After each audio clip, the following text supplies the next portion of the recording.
I want to fight it with my bare hands. Where can you go? To another planetary system. Attack like vampires.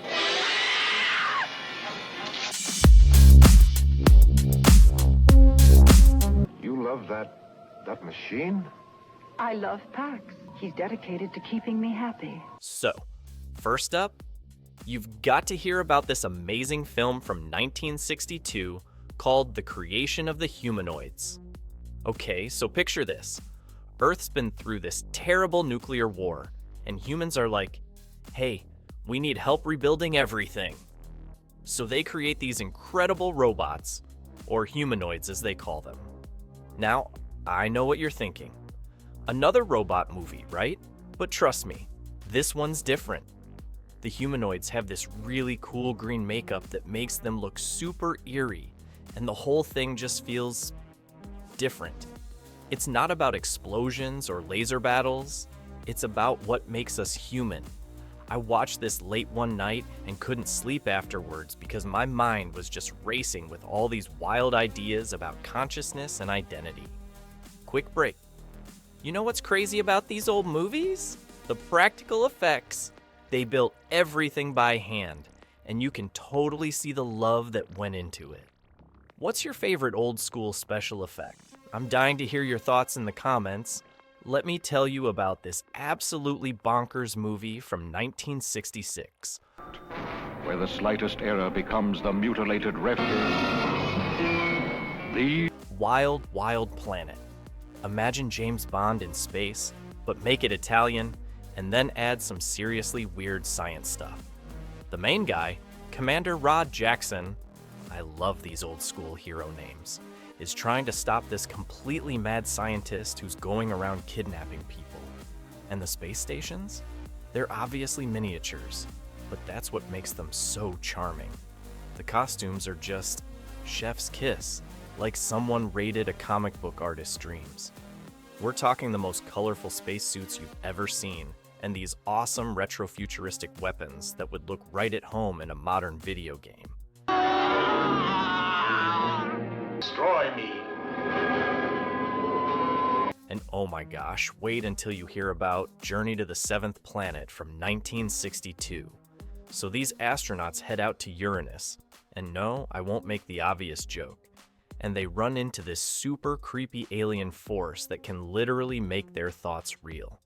How terrifying is that? The best part is this one-eyed brain monster that still gives me the creeps. And the music. They use this instrument called a theremin. You know, that spooky sci-fi sound that goes woo-ee. Every time I hear it, I get chills.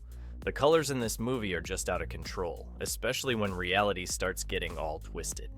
It's like someone took a regular space movie and dropped it into a lava lamp. Okay, here's something fun to think about. If you had unlimited money to remake one of these movies today, which one would you pick? What modern actor would you cast? Let's dream big in the comments. What have you got? The Elliot. Bert, get me a fix on this right now. The intelligent creatures. You're gonna love this next one. Planet of the Vampires from 1965. Don't let the title fool you though. This isn't your typical vampire flick. The legendary Mario Bava directed this, and oh my goodness, the style! These astronauts wear these incredible shiny black leather spacesuits with these high collars that look absolutely fabulous. The whole movie has this gorgeous, creepy atmosphere with fog everywhere and these amazing colored lights. Fun fact, a lot of people think this movie inspired some pretty famous sci-fi horror films that came later. But I'll let you figure that out. The scene where they're exploring this alien spaceship is just chef's kiss. The way they used simple effects to create this eerie, otherworldly vibe is just incredible. An experience unparalleled on the screen as two worlds. All other forms of power are obsolete. Let me tell you about First Men in the Moon from 1963. This one's based on an H.G. Wells story, and it's absolutely delightful. They used this amazing stop-motion animation by Ray Harryhausen. You know, the genius behind all those cool monster movies. There's these creatures called selenites on the moon, and they're just spectacular. The whole thing has this wonderful Victorian steampunk vibe going on. The spaceship, or sphere as they call it, is covered in this substance called cavorite that defies gravity. I watched this with my nephew recently, and he was completely mesmerized by the moon sequences. The set design is just incredible. They really went all out creating this elaborate underground moon civilization. Water. I have with what's left. Which spacemen from the constellation Orion excavate the...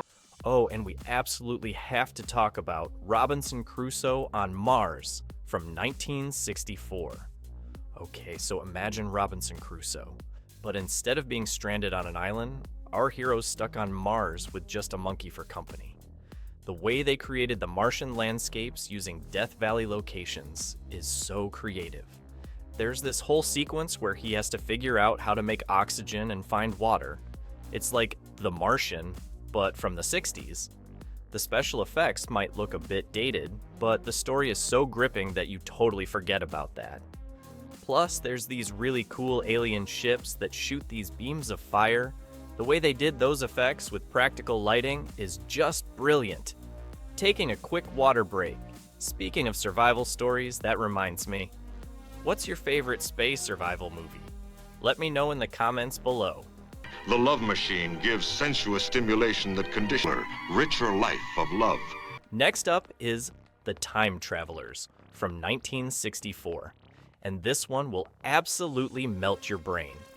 These scientists accidentally create a time window, which is cool enough on its own, but then they end up getting stuck in a post-apocalyptic future.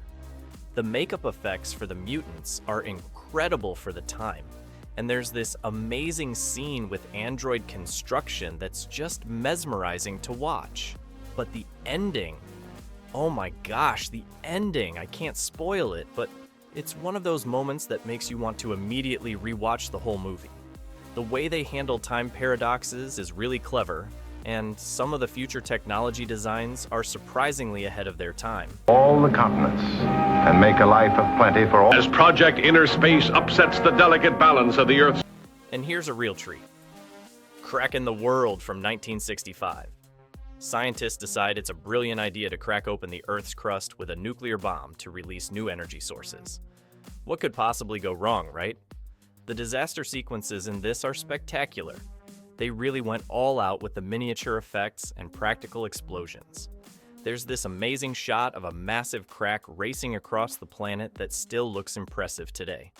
The whole thing plays out like a disaster movie in sci-fi clothing, and the tension just keeps building and building. Plus, the debate about science versus nature feels super relevant even now. Removed and replaced. What is it? Fielding? I don't. Let me introduce you to The Day Mars Invaded Earth from 1963. This one totally flips the alien invasion story on its head. Instead of giant flying saucers and laser battles, we get this super creepy tale about a NASA scientist and his family being replaced by invisible Martian duplicates. The way they filmed it at this gorgeous mansion called Greystone Manor gives everything this really spooky, elegant vibe. There's this amazing scene where a character meets their own duplicate. They did it with clever camera work and timing, no fancy special effects needed. What makes it extra creepy is how quiet everything is. No big explosions or alien monsters, just this growing sense that something's terribly wrong. The black and white photography makes everything feel even more mysterious and unsettling. Geared to destroy you. Beware of these cruel, heartless machines. You've got to hear about the human duplicators from 1965. So get this, there's this super tall alien agent played by Richard Kiel, you know, the guy who was Jaws in those James Bond movies, who's creating android copies of Earth's top scientists. The android creation scenes are wild. They've got all these flashing lights and weird bubbling tubes. The whole thing has this perfect blend of science fiction and spy movie elements. They use these awesome blue lighting effects and fog machines to make the android factory look super eerie. What's really fun is trying to spot which characters might be androids. It's like a crazy game of Spot the Robot. The movie tackles some pretty heavy themes about identity and what makes us human. Quick brain break. I've got a fun question for you all. If you were making an android duplicate of yourself, what feature would you definitely want to upgrade? Drop your answers below. Don't touch him! Science runs amok when... Have you heard about the Projection Man from 1967? This obscure gem is absolutely mind-bending. The story follows this scientist who invents a way to project his consciousness into other dimensions. The visual effects they use to show the projection process are so trippy, lots of kaleidoscope effects and double exposures that'll make your head spin. There's this amazing sequence where he encounters different versions of himself, and they pulled it off with some really clever mirror work and timing. The whole thing gets pretty philosophical about the nature of reality and identity. What really gets me is how they managed to make such complex ideas work with pretty simple special effects. The dreamlike atmosphere they created really pulls you into the whole experience. Quite satisfactory. We can now proceed. Oh man, wait until you hear about They Came From Beyond Space from 1967. This British sci-fi flick is like a greatest hits of 60s sci-fi ideas all rolled into one wild ride. You've got meteorites carrying alien minds, scientists acting weird, and this one guy who's immune to it all because he has a silver plate in his head. How random is that? The best part is this secret base in Cornwall where they're building this massive space rocket. The whole thing has this great British charm to it, like a slightly bonkers episode of Doctor Who. The aliens have this really cool mind control ray effect that they did with simple lighting tricks, and there's this awesome sequence with zombie-like scientists walking around in silver suits. Pure retro sci-fi gold. Impossible. All of you! Next up is The Frozen Dead from 1966. This one's a totally bonkers mix of sci-fi and horror that'll make your jaw drop. Picture this. A mad scientist is keeping Nazi heads alive in his basement while trying to revive frozen German soldiers. I know, wild, right? The laboratory scenes are incredible. Walls lined with living heads in these weird fluid-filled containers, all sorts of bubbling test tubes, and classic mad scientist equipment everywhere. There's this super creepy scene with a disembodied arm that still gives me nightmares. The whole thing has this amazing gothic horror vibe mixed with sci-fi elements. Dana Andrews plays the scientist, and he totally commits to the role, making even the craziest scientific explanations sound almost believable. The black and white photography adds this perfect eerie atmosphere to everything. Underground demons. The Valley of the Dragons. Where Here's one that'll blow your mind. Valley of the Dragons from 1961. Imagine Jules Verne's off on a comet, but with dinosaurs. The story follows these two guys who are about to have a duel when suddenly, bam, a comet sweeps them away to this prehistoric world. They used a bunch of footage from 1 million BC for the dinosaur scenes, but honestly, that just adds to its charm. There are these awesome cave people costumes, dramatic volcano eruptions, and even a pretty convincing pterodactyl attack. What makes this one special is how they blend Victorian-era characters with prehistoric adventure. The contrast between their fancy 1800s clothes and the caveman world is just priceless. Plus, the two leads have this great odd couple chemistry that makes everything more fun. Quick engagement break. What's the weirdest sci-fi premise you've ever seen that actually worked? Share your favorites below. You said that she was dead. You're gonna love The Earth Dies Screaming from 1964. The title alone is amazing, but wait till you hear about the movie. These mysterious robots appear out of nowhere and start releasing this gas that kills most of the population. The survivors have to figure out what's happening while dealing with these super creepy radioactive zombies. The robots are these tall, silent figures in spacesuits that just walk around menacingly. Simple, but effective. What's really cool is how they created this empty, deserted feeling in an English village. The black and white photography makes everything feel extra apocalyptic. There's this intense scene where they're trapped in a pub while zombified people try to break in. Classic British sci-fi at its finest. You dare to order me around, Major? And don't even get me started on Mission Stardust from 1967. This German-Italian sci-fi film is absolutely wild. It's loosely based on Perry Rhodan novels. And when I say loosely, I mean loosely. The movie's got everything. Space exploration, ancient aliens, evil corporations, and some of the most amazing retro-futuristic fashion you'll ever see. The spaceship designs are this perfect mix of 60s style and space-age imagination. There's this fantastic sequence where they find this abandoned alien base on the moon. The set design is pure retro sci-fi heaven. The best part is how they mixed serious space exploration with Bond-style action sequences. Also, keep an eye out for the computer room scenes. Those old-school blinking lights and massive control panels are just perfect. You are an agent from the world of the future. But true, Dr. Zella. This hand has the strength of 5. Speaking of mind-blowing visuals, let me tell you about Cyborg 2087 from 1966. A cyborg time traveler comes back from the future to stop a scientist whose invention will lead to a dystopian world. Sound familiar? But this one came before all those other famous time travel movies. Warren Stevens plays Gartha 7, this super cool cyborg who's basically like a 60s version of a Terminator, but trying to save humanity instead of destroy it. The future scenes have these amazing retro tech gadgets, and there's this really neat device called a delta beam that creates these awesome light effects. What really gets me is how they handled the moral dilemma of changing the past. Pretty deep stuff for a 60s sci-fi. If you could send a cyborg back in time to change one thing in movie history, what would it be? Drop your thoughts below. Here's a real hidden gem. Genetically speaking, it's entirely possible to produce a... But the super unknown. The power baits at... The Power from 1968. Imagine being in a research lab where someone has actual superhuman abilities, but you don't know who it is.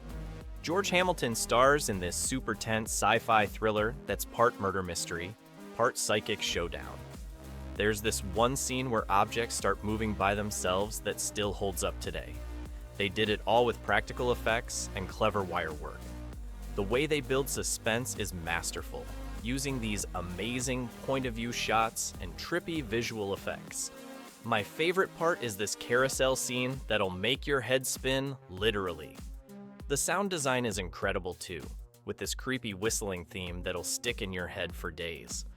Historical battle. Monster Zero. You're gonna flip over Godzilla versus Monster Zero from 1965. Okay, I know what you're thinking. Another Godzilla movie? But trust me, this one's special. It's got aliens from Planet X who want to borrow Godzilla and Rodan to fight their monster, King Ghidorah.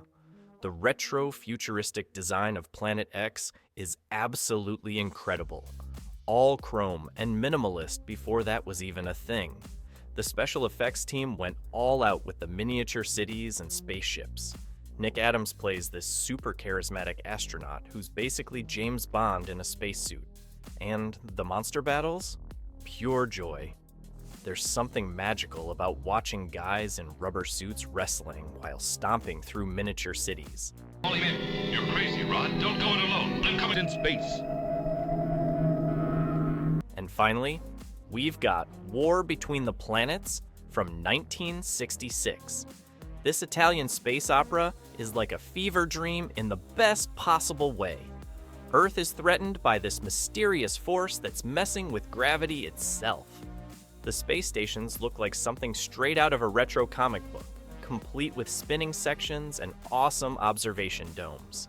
The astronauts wear these fantastic silver suits that literally sparkle under the lights. There's this incredible sequence where they're trying to navigate through a field of floating debris that's just mesmerizing. The whole thing has this wonderful pulp sci-fi feel, with dramatic zoom-ins on serious faces, lots of blinking computer lights, and the most dramatic music you can imagine. Wow, what a journey through these incredible forgotten classics. If you enjoyed this deep dive into 60s sci-fi, smash that like button and subscribe for more retro movie content. Which of these hidden gems caught your attention? Let me know in the comments. Until next time, keep watching the stars.